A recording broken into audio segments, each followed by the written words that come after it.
Assalamualaikum warahmatullahi wabarakatuh.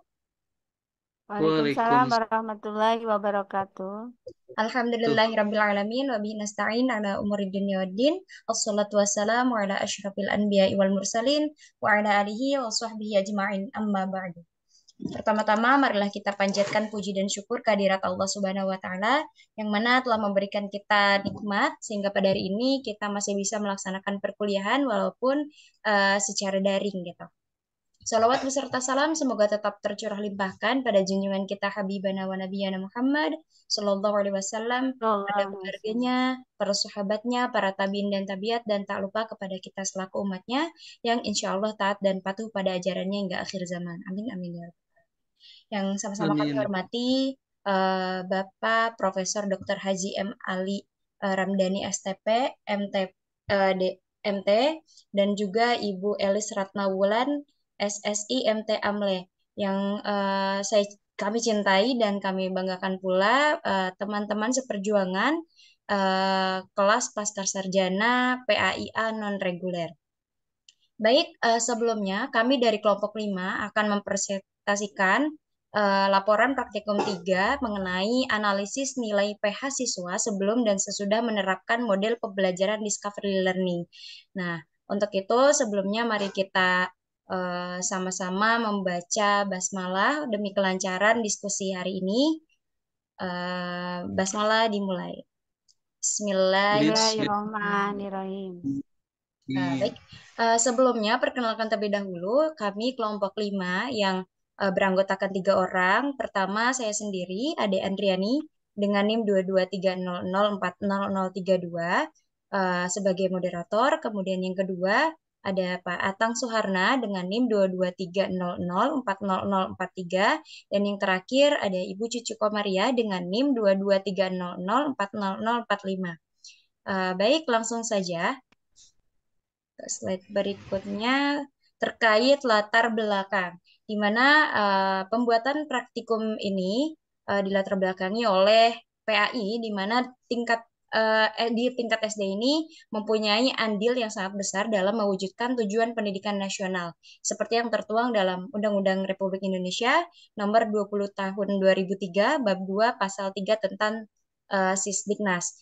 Nah, kemudian juga yang kedua dilatar belakangnya oleh metode-metode pembelajaran yang diterapkan dalam pembelajaran PAI ini masih didominasi pada metode ceramah gitu. Nah, itu adalah latar belakang mengapa kami melakukan praktikum 3 ini. Nah, kemudian dari latar belakang tersebut dapat kita rumuskan masalah dan tujuan pembahasannya, di mana yang pertama ini adalah bagaimana data nilai PAI sebelum dan sesudah menerapkan model pembelajaran discovery learning. Kemudian yang kedua, bagaimana perbedaan hasil belajar PAI sebelum dan sesudah menerapkan model pembelajaran discovery learning. Kemudian yang ketiga, bagaimana hasil analisis perbedaan hasil belajar PAI sebelum dan sesudah menerapkan model pembelajaran discovery learning. Nah, kemudian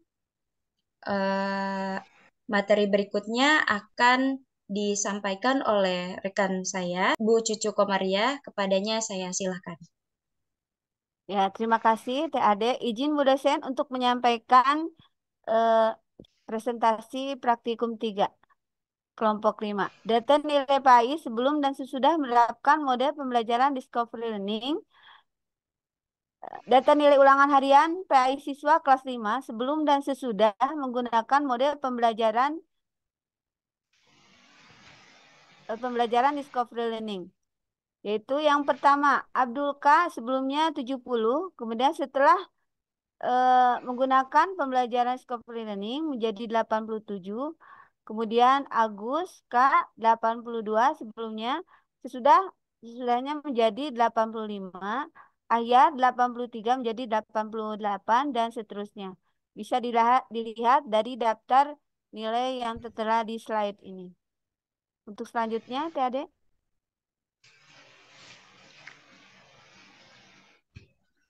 Model pembelajaran discovery learning. Discovery learning merupakan model yang mengarahkan siswa menemukan konsep melalui berbagai informasi atau data yang diperoleh melalui pengamatan atau percobaan. Ciri utama model discovery learning yaitu yang pertama, berpusat pada siswa. Yang kedua, mengeksplorasi dan memecahkan masalah untuk menciptakan, menghubungkan, dan mengkanalisasi pengetahuan. Serta yang ketiga, kegiatan untuk menggabungkan pengetahuan baru dan pengetahuan yang sudah ada pada siswa. Lanjut, adik. Nah, di sini ada analisis data ya. Yang pertama itu penilaian harian PH sebelum menggunakan mode pembelajaran discovery learning terlihat pada Kolmogorov Smirnov adalah 0,000 dan pada Shapiro-Wilk adalah 0,000. Nilai signifikasi lebih kecil dari 0,05. Dengan demikian, data skor penilaian harian sebelum menggunakan model pembelajaran discovery learning berdistribusi tidak normal. Nah, kemudian yang kedua, penilaian harian sesudah menggunakan model pembelajaran discovery learning terlihat pada Kolmogorov-Smirnov adalah 0,002 dan pada Shapiro-Wilk adalah 0,098. Nilai signifikasi lebih besar dari 0,05. Dengan demikian, data skor penilaian harian berdistribusi normal. Lanjut ya, Adik.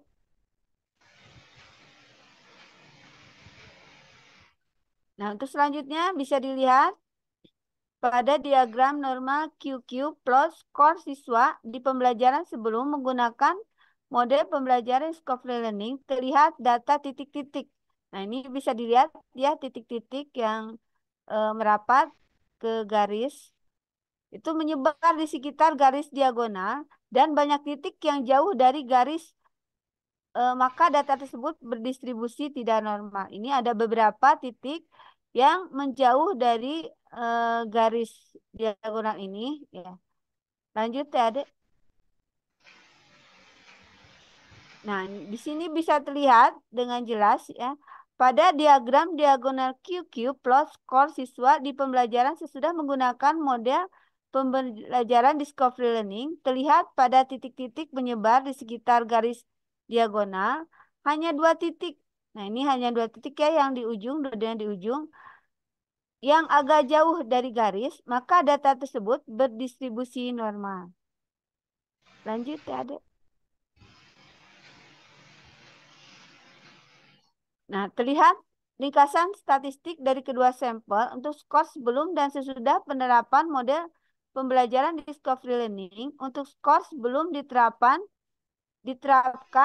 discovery learning rata-ratanya adalah 79,36 dan skor sesudah diterapkan discovery learning rata-ratanya adalah 83,83. Selanjutnya, tampilan output. Di bawah ini memperlihatkan hubungan atau korelasi antara kedua variabel tersebut. Berdasarkan hasil korelasi antara kedua variabel menghasilkan nilai signifikasi sebesar 0,164. Nah, di sini signifikasi lebih besar daripada 0,05. Hal ini menunjukkan bahwa antara kedua variabel tersebut terdapat hubungan lemah. Lanjut, Adik. Nah, ini bisa dilihat di sini ya deskriptif statistiknya. Berdasarkan tabel deskriptif statistik memperlihatkan bahwa skor-skor siswa sebelum belajar dengan discovery learning adalah nilai minimum 70 dan nilai maksimum 83. Kemudian rata-ratanya yaitu 79,36. Adapun standar deviation yaitu 3,24285. Sedangkan skor-skor siswa setelah belajar dengan discovery learning adalah nilai minimum 80 dan nilai maksimum 88. Kemudian rata-ratanya menjadi 83,83. Sedangkan standar deviation yaitu 1,83985. Untuk selanjutnya akan dipaparkan oleh Bapak Atal Suwarna, kepadanya saya silakan. Baik, terima kasih kepada TAD yang sudah memandu acara ini, memandu kegiatan perkuliahan online kali ini.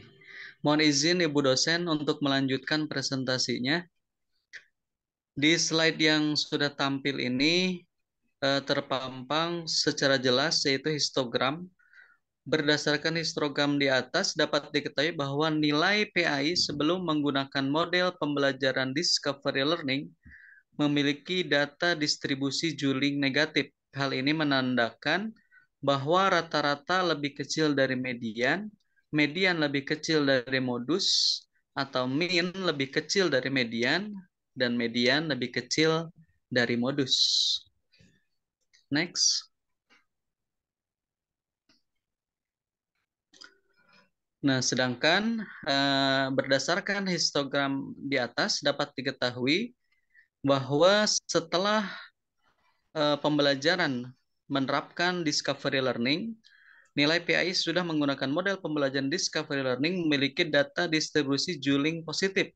Hal ini menandakan bahwa rata-rata lebih besar dari median, median lebih besar dari modus, atau mean.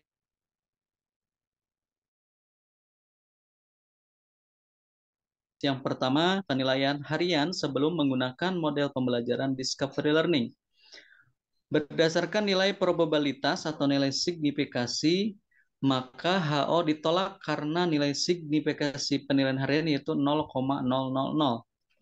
Kemudian yang kedua, penilaian harian sesudah menggunakan model pembelajaran discovery learning, bahwa berdasarkan nilai probabilitas atau nilai signifikasinya, maka HO diterima karena nilai signifikasi penilaian harian yaitu 0,098.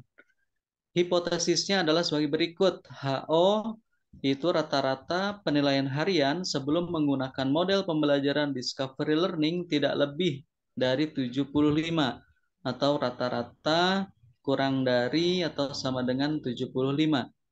Kemudian HI-nya rata-rata penilaian harian sesudah menggunakan model pembelajaran discovery learning lebih dari 75 atau rata-rata lebih dari 75.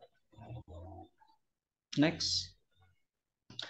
Sehingga bisa ditarik kesimpulan bahwa yang pertama, ringkasan statistik dari kedua sampel untuk skor sebelum dan sesudah penerapan model pembelajaran discovery learning, yaitu untuk skor sebelum diterapkan discovery learning rata-ratanya adalah 79,36 dan skor sesudah diterapkannya DL rata-ratanya adalah 83,83.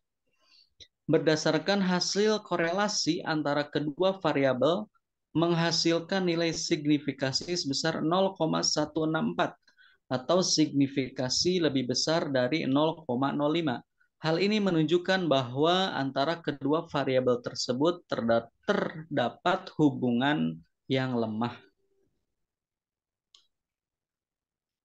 Kemudian kesimpulan yang terakhir yaitu berdasarkan tabel deskriptif statistik memperlihatkan bahwa skor-skor siswa sebelum belajar dengan model pembelajaran discovery learning adalah nilai minimumnya itu 70,00 dan nilai maksimumnya 83,00.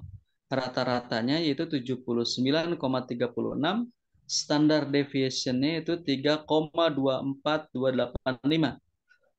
Sedangkan skor siswa setelah belajar dengan menggunakan penerapan model discovery learning adalah yaitu nilai minimumnya itu 80,00 dan nilai maksimumnya itu 88,00. Kemudian rata-ratanya 83,83 dan standar deviation-nya itu 1,83985. Mungkin itu saja yang bisa saya presentasikan. Saya kembalikan kepada moderator. Terima kasih. Baik, terima kasih atas perhatian teman-teman semuanya dan juga Bapak Ibu dosen. Mungkin itu saja kami cukupkan dari kelompok 5 terkait praktikum 3 ini. Kurang lebihnya mohon maaf dari kami. Wassalamualaikum warahmatullahi wabarakatuh. Waalaikumsalam warahmatullahi wabarakatuh.